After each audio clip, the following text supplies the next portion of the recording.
It's a truth that takes most of us years to learn, and it usually comes after we've been burned more times than we'd like to admit.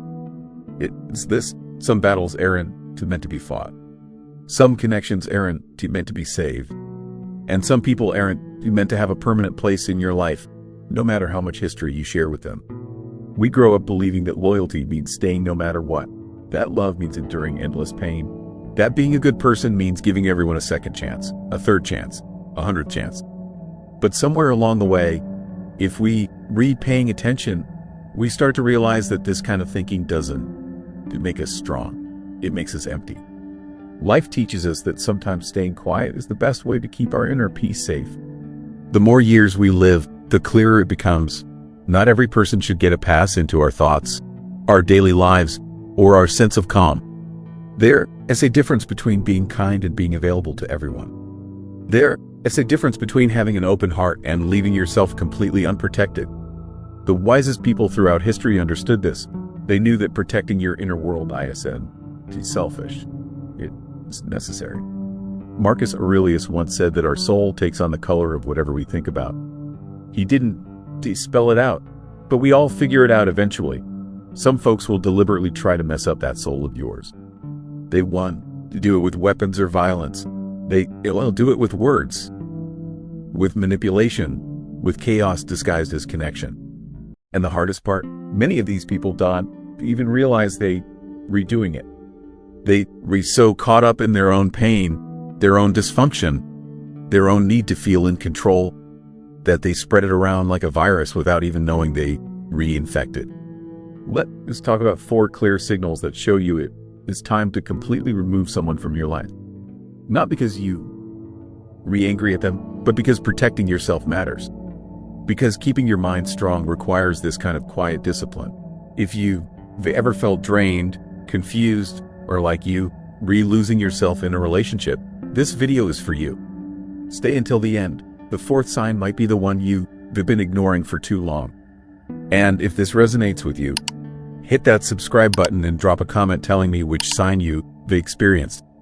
Let's dive in. First signal: they take more energy than they give. Not everyone who enters your life is there to support you, love you, or stand with you. Some people show up just to use you up.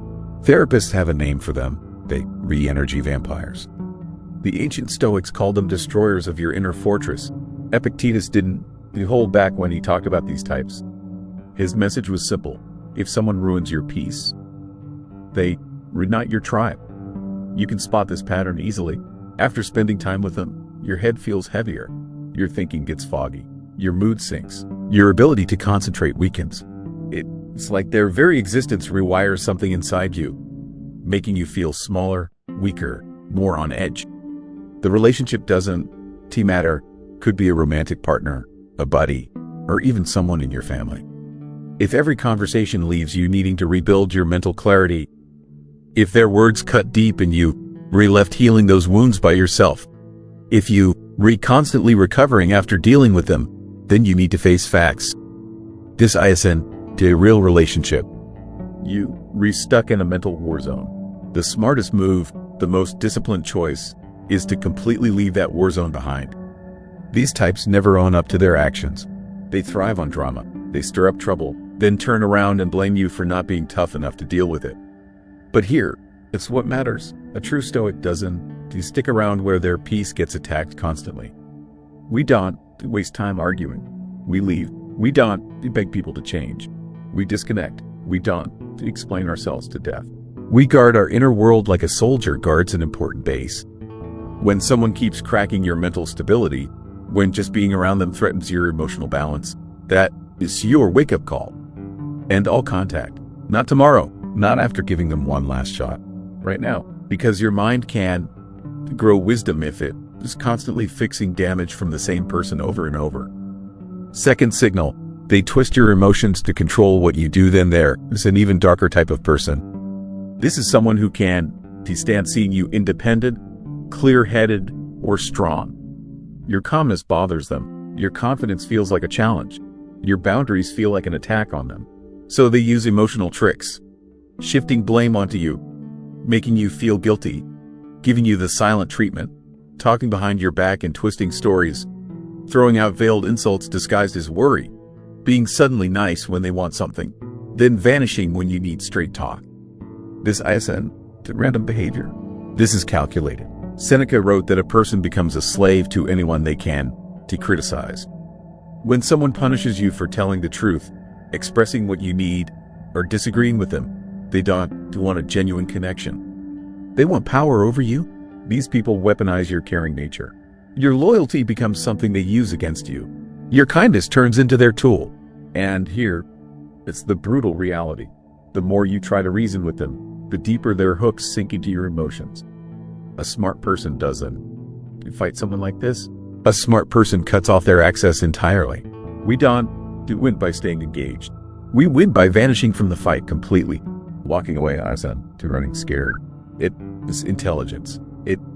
It's what Marcus Aurelius meant when he talked about choosing not to let yourself be harmed. And therefore, you err be harmed. When someone turns your emotions into chains, you need to completely break the connection. No keeping in touch occasionally. No gradual fade out. No, let's just be friends. Compromise. Cut them off completely. A manipulator can, behind a door you permanently sealed shut. Third signal. Their presence slowly poisons your inner world there. It's a certain type of person whose damage ISN too loud. It is gradual. Not explosive. It is corrosive. They don't wreck your life in one big dramatic scene. They sabotage it bit by tiny bit. The worst part, we usually don't see the damage happening until we feel our inner world crumbling under its own weight. This is the person Marcus Aurelius was warning us about when he wrote that the soul takes on the color of its thoughts. Because if someone constantly brings chaos into your thinking, then slowly but surely, they color your soul with their dysfunction. This is when we must end all contact. Not from hate, not for revenge, but to survive. Stoic scholar Donald Robertson explains that one of the most important forms of self-discipline is protecting which ideas we let into our minds. That means the people we allow into our lives are into neutral forces. They're making our character stronger or wearing it down. The most dangerous person ISN, the one who insults you in the open. It's the one who quietly messes with your internal compass. It starts small. One day you speak less honestly because you're afraid of how they'll outreact. Another day you hide your happiness because they make fun of what lights you up. Before long, you tiptoeing around like you were walking on broken glass in your mind, scared that any move, any comment, any feeling will set off their instability. At first, you make excuses for them. You rationalize their bitterness. You tell yourself they dealing with something tough, that you being understanding, that it's really not so bad. But inside, your spirit, your clarity, your ability to stay balanced, it all starts cracking. Epictetus once warned that if you not careful, you'll end up keeping company with a wolf. But wolves don't always look like wolves. Sometimes they look like friends, partners, family members, co-workers. People who say they care about you but drain you until you become a faded version of who you really are. This is where the Stoic heart faces its toughest choice. Because someone truly committed to inner discipline knows that anything attacking your peace is attacking your humanity. The most damaging relationships aren't the explosive ones, the screaming fights, the big arguments, the dramatic breakups. No, the most damaging relationships are the ones that slowly transform who you are. When someone makes you feel ashamed of being sensitive, when someone makes you question your own judgment, when someone makes you feel less than unworthy, insignificant, when someone turns your inner calm into a combat zone, that is not a person you can keep around and still grow. And that is what this is all about, growth. A thinker once pointed out that we sink to match our environment. We don't rise up to meet it, we sink down. It's because going downhill always happens faster than building yourself up through discipline. People who eat away at your inner world don't make you fall all at once. They do it piece by piece. Your patience goes, then your confidence, then your happiness, then your mental sharpness, then your sense of direction. So ending contact ISN to abandoning someone. It is staying true to yourself. It is keeping your inner kingdom whole and protected. Seneca tells us that a powerful mind becomes unbeatable when it pulls back into itself. What he means is this: When we find the strength to walk our own path rather than beg for connection that destroys our soul, we become rock solid. We're often scared of losing people, but the deeper fear, the one we like to admit, is losing who we are while trying to hold on to them. So here is what it comes down to when being around them damages your peace more than their absence would. When your inner world shakes every single time they step into it. When staying means going against everything you stand for. That is the moment. That is your signal. That is when someone with a stoic heart understands. Cutting contact isn't to being mean. Cutting contact is a deeper kind of love. Love for who you are working to become. In the end, we dawn to protect our peace by shutting out all of humanity. We protect it by refusing to let someone else's darkness define who we are. Because we only get one inner world, and we have to protect it like something holy. Fourth signal, when they make you go against your own nature, there is a point in life. Not a loud one, not like in the movies, not wrapped up in big drama. When you sense something inside yourself starting to break apart. It is not caused by outside chaos. It is caused by something deeper and more painful. The slow understanding that someone in your life is forcing you to give up on being the person you were supposed to be. This is one of the clearest signs that you need to cut all ties. Listen, for those of us working toward inner strength and self-mastery, our character is everything. It's our compass, our moral foundation, our emotional clarity, our ability to stay grounded. These things aren't just nice touches. They are our protection and our identity. But certain people make it impossible to hold on to that identity. Not because they openly attack us, but because they quietly pressure us to betray who we are. Marcus Aurelius warned us in his writings that the worst damage happens to your soul when you can no longer act the way your true nature requires. He wasn't talking about extreme situations. He was talking about quiet, everyday corruption. The kind that comes from people who gradually reshape how you behave through guilt, manipulation, or twisting your emotions. These are the people whose presence demands we become someone less, someone quieter, someone angrier, someone more on the defensive, someone we don't to even recognize anymore. The tragedy is that this change happens so slowly we usually don't notice until the damage is already deep.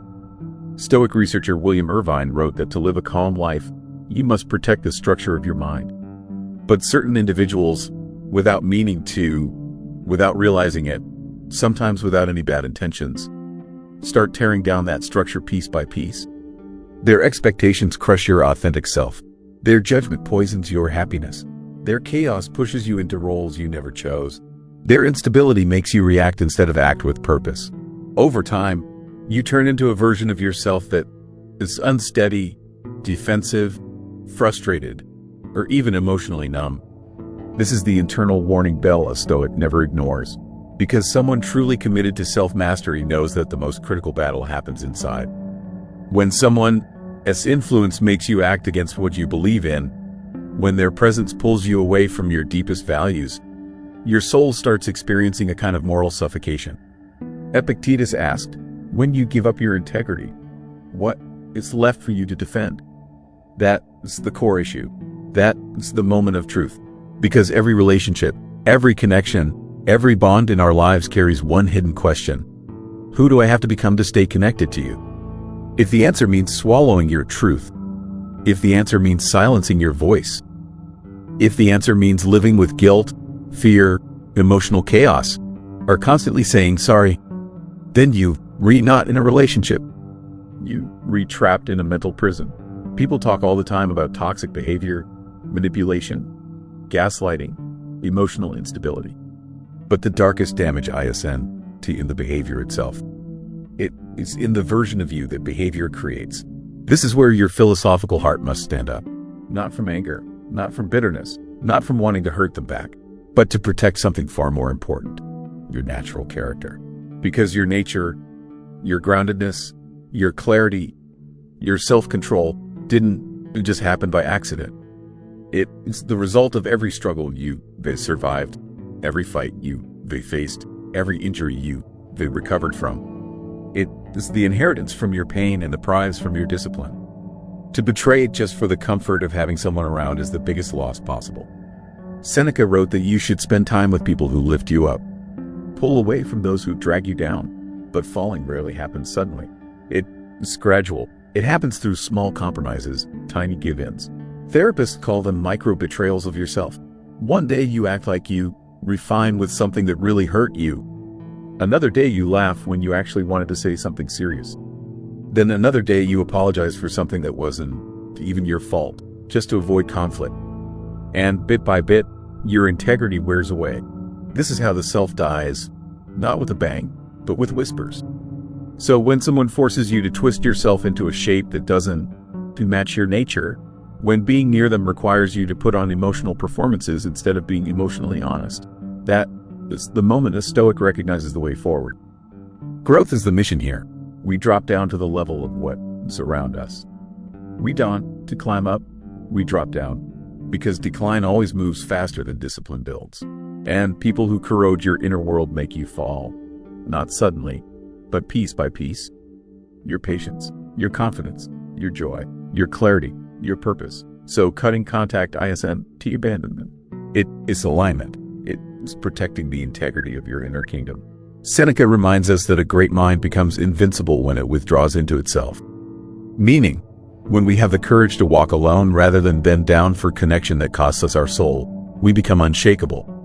We often fear losing people, but the deeper fear, the one we rarely confess, is losing ourselves while trying to keep them. And so this is the lesson: when their presence pollutes your peace more than their absence would. When your inner world trembles every time they enter it. When staying with them means betraying yourself. That is the moment. That is the sign. That is when a Stoic heart knows. Cutting contact is not cruelty. Cutting contact is a higher form of love. Love for the person you trying to become. In the end, we protect our peace not by isolating ourselves from humanity, but by refusing to let someone else's darkness shape our identity. Because we only get one inner world, and we must guard it like something sacred. The choice that defines you understanding these four signals is one thing. Acting on them is something completely different, because knowledge without action is just philosophy that sits on a shelf collecting dust. The real transformation happens when you decide that your inner peace matters more than anyone's opinion of you. This is where most people hesitate, not because they dawn to see the truth, not because they dawn to feel the damage, but because they've been taught that loyalty means staying no matter what.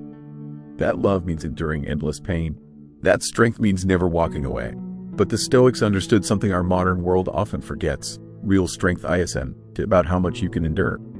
It is about knowing what you refuse to tolerate. It is about drawing a line in the sand and saying, this far and no further. Marcus Aurelius spent his life surrounded by people who wanted something from him.